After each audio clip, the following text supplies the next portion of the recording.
ರೈತರು ಉಳಿದರೆ ರೈತರು ಉಳಿದರೆ ರೈತರು ಉಳಿದರೆ ಬೇಕೇ ಬೇಕು ನ್ಯಾಯ ಬೇಕು. ರೈತರ ಕೊಳ್ಳಿಗೆ ನೇಣು ಬಿಗಿಯುತ್ತಿರುವ ಮೋದಿ ಸರ್ಕಾರಕ್ಕೆ ಹೇಳಿ ಧಿಕ್ಕಾರ. ಇದು ಪ್ರತಿಭಟನೆ ಅಲ್ಲ, ಇದು ಸತ್ಯಾಗ್ರಹ. ಯಾಕೆಂದ್ರೆ ಭಾರತ ದೇಶಕ್ಕೆ ವಿದೇಶಿ ಕಂಪನಿಗಳೇನಾದರೂ ಕೃಷಿ ವಲಯಕ್ಕೆ ಎಂಟ್ರಿ ತಗೊಂಡ್ರೆ, ಅದು ಕೃಷಿ ಮಾರುಕಟ್ಟೆ ವಲಯಕ್ಕೆ ಎಂಟ್ರಿ ತಗೊಂಡ್ರೆ ಭಾರತ ದೇಶದ ಸರ್ವಶಕ್ತಿಯು ನಾಶವಾಗಿ ಹೋಗುತ್ತೆ. ಏನು APMC ಸಂಬಂಧಪಟ್ಟಂತೆ 3 ಕಾಯ್ದೆಗಳನ್ನು ಹಿಂದೆ ಮೋದಿ ಸರ್ಕಾರ ಮಾಡಿತ್ತೋ ಅದನ್ನು ಪ್ರತಿಭಟಿಸಿ ದೇಶದ ಉದ್ದಗಲಕ್ಕೆ ರೈತರು ಪ್ರತಿಭಟನೆ ಮಾಡಿದ್ರು.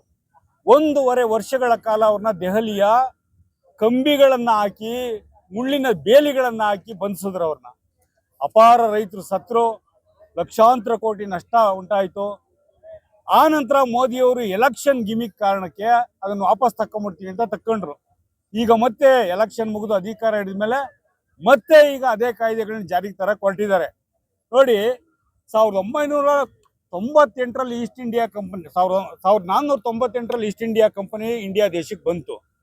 ಇವತ್ತು ಅಂಥವು 100 ಈಸ್ಟ್ ಇಂಡಿಯಾ ಕಂಪನಿ ಹಾಕಿದ್ರೆ ಒಂದೊಂದು ಮಲ್ಟಿನ್ಯಾಷನಲ್ ಕಂಪನಿಗಳಿದ್ದಾವೆ, ಒಂದೊಂದು ಕಾರ್ಪೊರೇಟ್ ಸಂಸ್ಥೆಗಳಿದ್ದಾವೆ. ಅಂದರೆ ಅವಾಗ 300 ವರ್ಷ ಗುಲಾಮ್ಗಿರಿ ಮಾಡಿದ್ವಿ ನಾವು, ಈಗ 500, 600, 1000 ವರ್ಷ ಮಾಡಬೇಕಾಗುತ್ತೆ ಗುಲಾಮ್ಗಿರಿ. ಅಂಥದ್ದೊಂದು ತುತ್ತ ತುದಿಗೆ ತಗೊಂಡೋಗಿ ಈ ದೇಶದ ದುಡಿಯುವ ಜನರನ್ನ ಮೋದಿ ಸರ್ಕಾರ ನಿಲ್ಲಿಸಿದೆ. ಮೋದಿ ಅವರು ಹೇಗಾದರೂ ಮಾಡಿ ಇವರು ಈ ದೇಶದಲ್ಲಿ ಒಂದು ಏಜೆಂಟ್ ಸರ್ಕಾರವನ್ನು ಸ್ಥಾಪಿಸಬೇಕು ಅಂತ ಹೊರಟಿದ್ದಾರೆ. ಅದೇ ಮನಮೋಹನ್ ಸಿಂಗ್ ಅವರು ಪ್ರಧಾನಮಂತ್ರಿಯಾಗಿದ್ದಾಗ ವಿದರ್ಭ, ಜಾರ್ಖಂಡು, ಆಂಧ್ರ ಪ್ರದೇಶ, ಛತ್ತೀಸ್ಗಢ ಈ ಭಾಗದಲ್ಲಿ ರೈತರ ಆತ್ಮಹತ್ಯೆ ಹೆಚ್ಚಾಗಿದ್ದಾಗ ಏನು ಮಾಡಿದ್ರು, ಅವರು 4500 ಕೋಟಿ ಪ್ಯಾಕೇಜ್ ಕೊಟ್ಟರು ರೈತರನ್ನು ಉತ್ತೇಜಿಸಬೇಕು ಅಂತ. ಇವರು ಮಲ್ಟಿನ್ಯಾಷನಲ್ ಕಂಪ್ನಿಗಳಿಗೆ, MNCಗಳಿಗೆ ಇವತ್ತೇನು ಮಾಡಿದ್ದಾರೆ, 16 ಲಕ್ಷ ಕೋಟಿ ಸಾಲ ಮನ್ನಾ ಮಾಡಿದ್ದಾರೆ.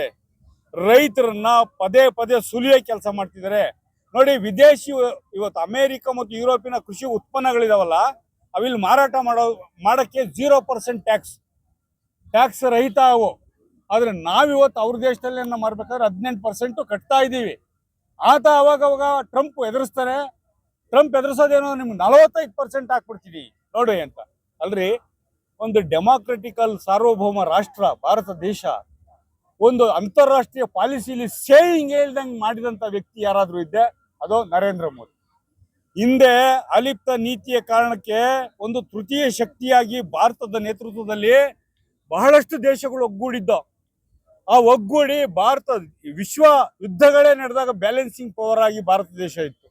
ಇವತ್ತು ನಮ್ಮ ಏಷ್ಯಾ ದೇಶದಲ್ಲಿ ಒಂದು ರಾಷ್ಟ್ರದ ಅಧ್ಯಕ್ಷ ಸತ್ರೆ ನಮ್ಮ ಸರ್ಕಾರ ಕಂಡೋಲೆನ್ಸ್ ಹೇಳಕ್ಕೂ ಇನ್ನು ಮುಂದೆ ನೋಡ್ತು.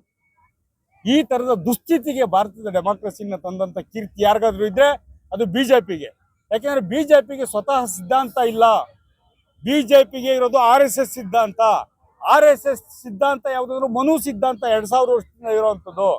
ಆ 2000 ವರ್ಷದ ಸಿದ್ಧಾಂತ ಏನು ಹೇಳುತ್ತೆ, 10% ಜನ ಸುಖವಾಗಿರ್ಬೇಕು. ದುಡಿಯೋ ರೈತರು, ಕಾರ್ಮಿಕರು, ಮಹಿಳೆಯರು, ಕೂಲಿಕಾರರು, ದಲಿತರು ಎಲ್ಲರೂ ಸಂತ್ರಸ್ತರಾಗಿರ್ಬೇಕು ಯಾವಾಗಲೂ. ಇದನ್ನೇ ಹೊಸ ರೂಪದಲ್ಲಿ ಮಾಡ್ಲಿಕ್ಕೆ ಹೊರಟಿದ್ದಾರೆ.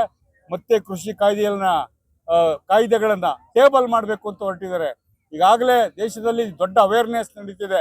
ಇವತ್ತು ನಮ್ಮಲ್ಲಿ ಕೂಡ ಇವತ್ತು ನಮ್ಮ ಯೂತ್ ಕಾಂಗ್ರೆಸ್ಸು ಮಂಜುನಾಥ್ ಗೌಡರು ಮತ್ತು ನಮ್ಮ 2 ಡಿಸ್ಟಿಕ್ ನಾರ್ತ್ ಆ್ಯಂಡ್ ಸೌತ್, ಇಲ್ಲಿ ಮೋನೀಶ್ ರೆಡ್ಡಿ ಮತ್ತು ರಾಹುಲ್ ಇಬ್ಬರು ಸೇರಿ ಆರ್ಗನೈಸ್ ಮಾಡಿದ್ದಾರೆ. ನಮ್ಮ ಹಿರಿಯ ನಾಯಕರು ನಮ್ಮ ಆರಾಧ್ಯ ಅವರು ಕೂಡ ಬಂದಿದ್ದಾರೆ. ಅವರು ಯೂತ್ ಕಾಂಗ್ರೆಸ್ಸಿಂದ ಹೋರಾಟಗಳು ಮಾಡ್ಕೊಂಡ್ಬಂದವರು. ಇವತ್ತೇನು ಸಿದ್ದರಾಮಯ್ಯನವರು ಮತ್ತು DK ಶಿವಕುಮಾರ್ ಅವರ ನೇತೃತ್ವದಲ್ಲಿ ನಡೀತಿರೋ ನಮ್ಮ ಸರ್ಕಾರ ಇದೆ. ಸರ್ಕಾರ ಇಲ್ಲಿ ಸಮಗ್ರ ಜನರ ಅಭಿವೃದ್ಧಿಗಾಗಿ ಅನೇಕ ಶಕ್ತಿಗಳನ್ನು ನೀಡಿದೆ.